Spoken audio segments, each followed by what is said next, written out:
Eu e a Patrícia estamos aqui na Inet McGill. A gente veio fazer uma entrevista com a coordenadora. Gostaria que você falasse seu nome, quanto tempo de cargo. Bom, meu nome é Tatiane Jimenez, sou professora há 10 anos, um pouquinho mais, essa cara de menino. Estou na coordenação pedagógica há 5 anos. Nessa unidade aqui, fiz 3 anos e meio, mais ou menos. E rede, você tem 10 anos? De rede municipal, completei 10 anos. Mas na educação, eu trabalhei, eu comecei bem nova, então eu... 2008, 2009 eu já estava trabalhando em escola, mas na rede particular, rede parceira, na rede municipal de educação eu ingressei em 2015. E qual é a sua formação? Eu sou pedagoga como formação inicial, depois eu fiz uma segunda graduação em História, agora eu fiz psicopedagogia, né, então eu tenho essa especialização. Fiz o mestrado, terminei no final do ano passado e sou formada em inglês. E qual o seu tipo de coordenação aqui? Tipo de coordenação? 5 anos. Na coordenação, eu comecei como coordenadora em uma escola que eu fiquei 6 anos como professora e depois um ano e pouquinho como coordenadora bem na época da pandemia. Então, bem turbulento, e ingressei quando eu assumi o concurso. Lá eu era coordenadora designada, ou seja, eu era eleita, e eu vim pra cá quando eu assumi o concurso. Aqui foi minha primeira opção, e desde que eu cheguei, fiquei. E qual que é a sua posição educacional? Construtivista ou tradicional? Eu acredito muito na... Eu acho que hoje a gente não consegue desenvolver um método só com as crianças, definitivo. Né? Mas eu acredito muito que a gente constrói os saberes com as crianças. Então eu não tenho essa visão mais tradicional da educação, que é a visão da cópia, né? A visão do exercício, enfim, de que o professor sabe muito, que o aluno sabe pouco. Eu sempre tento orientar os meus professores no sentido de que a gente constrói os saberes todos juntos, de que os alunos sabem muita coisa, que a gente precisa entender o que os alunos sabem e trabalhando dessa forma com eles, deixar com que eles sejam desafiados. Então acho que é mais construtivista, não só minha, como da escola e da rede municipal de educação, né? É sempre uma visão um pouco mais progressista nesse sentido. Pegando esse gancho, eu queria saber, como uma escola pública, né, municipal, vocês têm como documento norteador o currículo da cidade e os outros currículos, né? Eu gostaria de saber se existe uma dificuldade de aplicá-lo, se existe uma resistência, se já houve em algum momento, não só daqui, mas também da sua experiência como coordenadora, algum embate sobre isso. Eu acredito que ao longo do tempo isso foi melhorando dentro da rede municipal de educação, tá? A gente tem um currículo que a gente tem uma base nacional como curricular, que é o mínimo que as crianças precisam aprender. Lógico que, como qualquer documento vem de uma gestão política específica, isso causa controvérsias, discussões a respeito, né, de toda a concepção de educação que está por trás disso. Mas o nosso currículo é um currículo muito bem embasado, ele é um currículo que valoriza os saberes das crianças, ele é um bom currículo, né? Mas o que eu acho que talvez tenham sido as maiores dificuldades iniciais na sua implantação, como qualquer política pública, é porque ela vem muito, algumas vezes, a toque de caixa. Então, quando vem, ela partiu de algumas discussões que foram feitas de grupos de trabalho, mas ela passa a ser implementada aí para uma rede inteira. Então, até você conhecer os documentos, são muitos livros, né? Então, eu demorei bastante tempo para conseguir ler e me apropriar desses livros. Não são todos os professores que, às vezes, têm contatos com de outros componentes curriculares. Então, acho que a dificuldade está aí. Primeiro, a gente conhecer, lógico, para emitir nossas opiniões, nós somos seres críticos, mas eu acredito que, com o passar do tempo, os professores mesmos foram vendo que são bons documentos. E que hoje também, para você entrar na rede, você tem que ter um bom conhecimento desses documentos. Então, para você entrar na rede, você presta um concurso. Então, você está numa rede que está amparada por uma documentação, né? Então, acho que foi facilitando ao longo do tempo. Tatiane, você poderia detalhar a sua experiência como coordenadora pedagógica na educação básica, com foco no ensino fundamental e na educação infantil até o quinto ano? Eu comecei como coordenadora na MFNS Carvalho de Aguiar, ali na Vila Sabrina. Fui professora lá por mais de 5 anos. Acabei sendo eleita lá coordenadora, então fiquei final de 2019, 2020, até o começo de 2021 lá. Então, minha experiência dentro da educação é sempre com o ensino fundamental. Eu cheguei a ser professora de educação infantil e de ensino médio por um tempo na minha vida, lá na época de estágio. Né? Logo que eu me formei, eu também trabalhei em SEI parceiro, mas na coordenação, por enquanto, ensino fundamental. Então, essa minha experiência é nessa. E aqui na Zona Norte, que eu imagino que também de outras regiões possa ser bastante diferente. E como você estrutura e organiza o seu trabalho como coordenadora? A gente vive. A escola é um espaço muito dinâmico, então a gente vive muitas urgências todo dia na escola. Então, é o aluno que bateu, é o aluno que caiu, é o lápis que não sei o quê, e, enfim, são os eventos, é a saída pedagógica, é a apresentação para os pais, a reunião de pais. Então, eu tento sempre ter, eu tenho um cronograma, depois se você quiser te dou, que eu montei para mim. Então, assim, no que eu tenho que dar conta, que é a minha função, além de acolher o aluno, de atender aquele professor, de fazer uma orientação, de fazer um encaminhamento.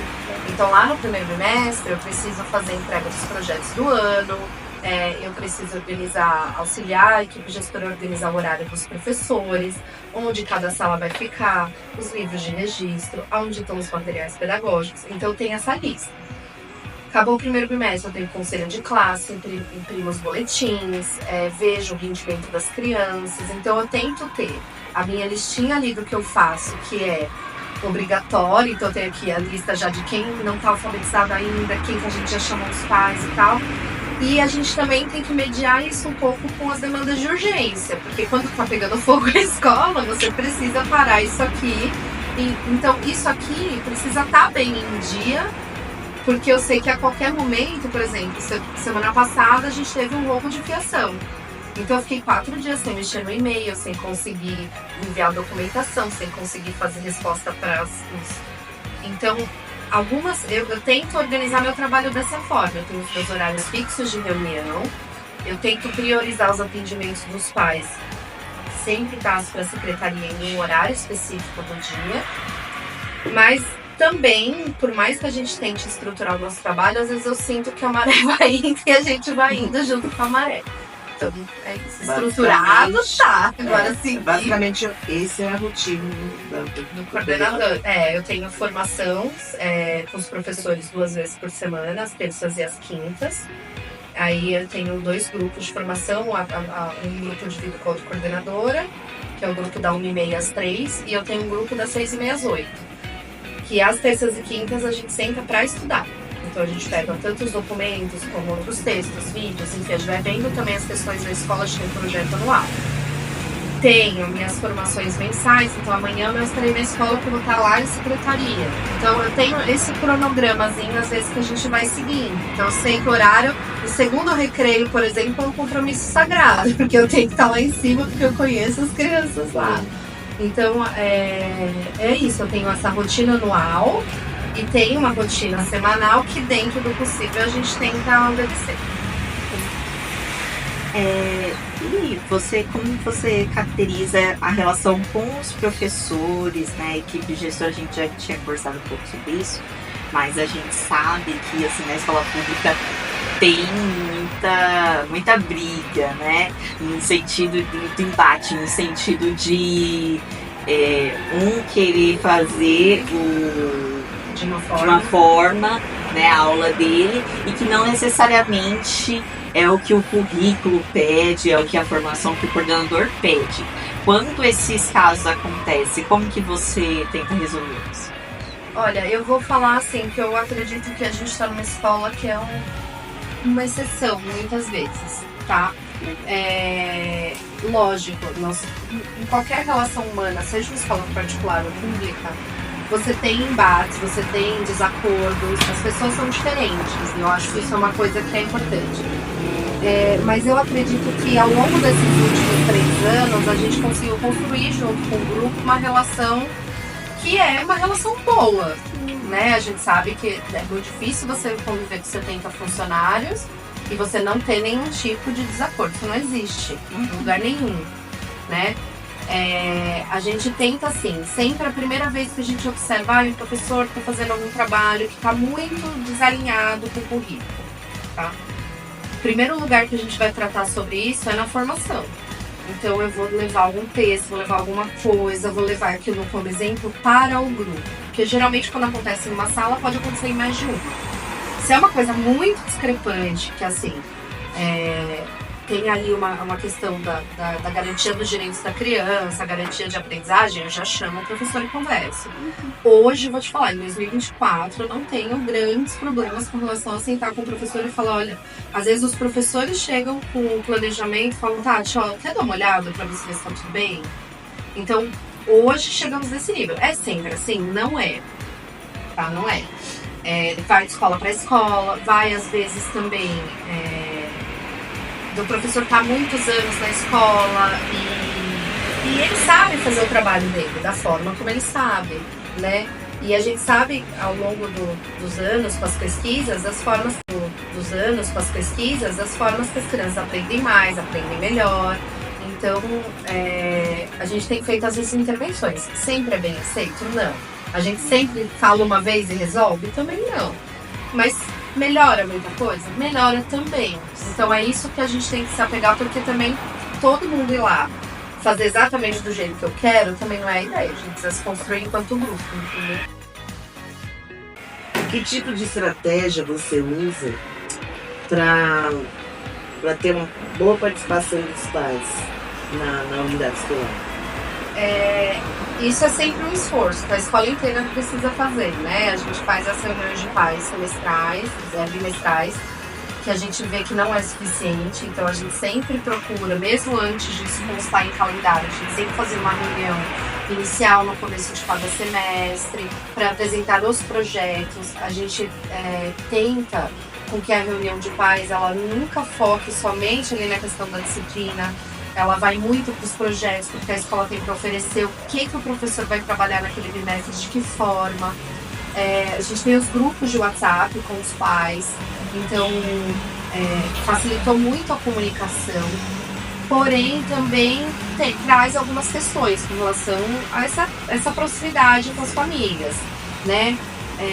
A diretora aqui da escola teve uma ideia também de fazer uma escola de pais, então ela já fez um encontro para falar sobre o impacto da tecnologia na vida das crianças. A ideia é que a gente faça esses encontros, principalmente ano que vem, pelo menos uma vez por mês, com temas variados, para falar sobre alimentação e tal.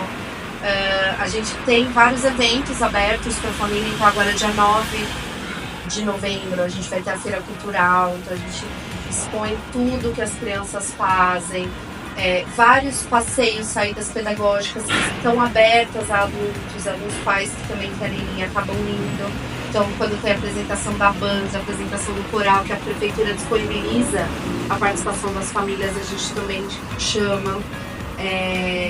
A gente tem dificuldades com algumas famílias em específico, tanto do comparecimento quanto da questão mesmo do vínculo, da confiança. Isso é natural, nenhuma escola a gente vai ter isso 100% o tempo todo, né? Mas a gente também acredita que nos últimos anos teve um avanço com as famílias, né? Da confiança no trabalho, da estruturação da proposta. Por exemplo, uma das minhas maiores queixas no começo, em uma reunião de pais, eu falei para os pais que até aquele momento, sei lá, era maio, junho, eu não tinha recebido nenhum pai aqui para perguntar de nota de aprendizagem.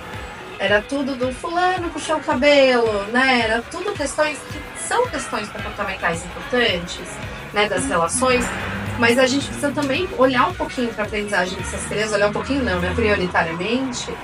E eu tive uma melhora muito grande dos pais a partir dessa minha fala com eles. Eu queria receber de falar, professora, meu filho tirou 2 em matemática, tem algum reforço para ele? O que eu posso fazer para ajudar? Tem atividade de revisão? Porque eu acho que é esse o meu papel. Então, esclarecer também qual que é a minha função dentro da escola me ajudou muito na relação com as famílias. Porque eu não tô aqui para tratar brigas só, né? Para resolver conflitos. Mas eu tô aqui para tratar das dificuldades, fazer os encaminhamentos no posto de saúde, para onde precisar. Sempre numa perspectiva de colaboração. Acho que é assim. Vou te perguntar também quais são os maiores desafios como coordenadora para o fim de ano. quando a gente fala do Fundamental 1, a gente fala muito diretamente, logo de cara, com a alfabetização. Né? Então a alfabetização, ela vira uma prioridade. Talvez um dos maiores desafios seja conscientizar que essa alfabetização ela não se dá somente na língua escrita, né? Na oralidade. A gente tem a alfabetização matemática, a alfabetização cartográfica, tecnológica, e que a criança precisa ter contatos com diferentes situações de aprendizagem. Né? Então, dentro do Fundo 1, que talvez fosse um desafio há alguns anos, mas pelo menos na minha experiência, isso já está melhor resolvido, é trazer a questão dos jogos, das brincadeiras, do lúdico para dentro da sala de aula. Tem que lembrar que o primeiro ano é a pré-escola de antigamente, a gente entrava na primeira série. Então essas crianças precisam brincar, elas não encostam às vezes o pezinho no chão, de tão pequenininhas que elas são numa escola gigantesca. Né? Então, para mim, os maiores desafios no início ali da minha carreira era essa conscientização de que as crianças precisam ter o tempo da brincadeira mesmo livre, elas aprendem muito brincando. Né, de ter essa variedade de materiais, da gente fazer atividades interdisciplinares. Então, não é porque eu estou trabalhando só com a alfabetização que eu não posso, por exemplo, trabalhar em cima de um texto científico. Né? Antigamente a gente só lia textos, fábulas para as crianças, fábulas, contos. Hoje a gente lê texto de divulgação científica, quais são as características dos tubarões na costa do Brasil. As crianças entendem isso, elas adoram. Né? Variar, trazer receitas, trazer textos institucionais, trazer adivinhas, trazer textos diferentes das crianças, também acho que foi um desafio no começo que hoje já está um pouco mais trabalhado com as professoras. Trabalhar com a concepção de que não é porque as crianças não sabem codificar e decodificar, né, escrever a linguagem escrita, que elas não conseguem produzir bons textos. Então, às vezes, a gente tem criança que ainda não sabe escrever, né, propriamente dita, mas se você perguntar para ela no final de uma história, para ela inventar uma história, para ela contar um acontecimento, a criança sabe tudo. Né? E como trabalhar essas habilidades também é importante para essas crianças. Então, eu acredito que, para mim, o Fundamental 1 é isso que me deixa sempre encantada, de perceber que as crianças, passar na porta das salas e ver que as crianças estão com livros, passar na porta das salas e perceber que elas estão jogando jogos matemáticos, jogos do que for, perceber que elas estão felizes na escola, né? Que esse processo não é um processo traumático. Então, para mim, a gente tem memórias ali dos nossos 7 anos que marcam a nossa vida pro resto da vida, né? Então, de como esse trabalho precisa ser cuidadoso, responsável, ético. Então, para mim, esses são os maiores desafios do trabalho de Fundo 1, cada um que sou apaixonada. Fundamental. Bom, agora para encerrar, sim, bem, já que a gente está falando tanto de lúdico, como que você vê a educação no futuro? O que você espera do seu futuro na educação?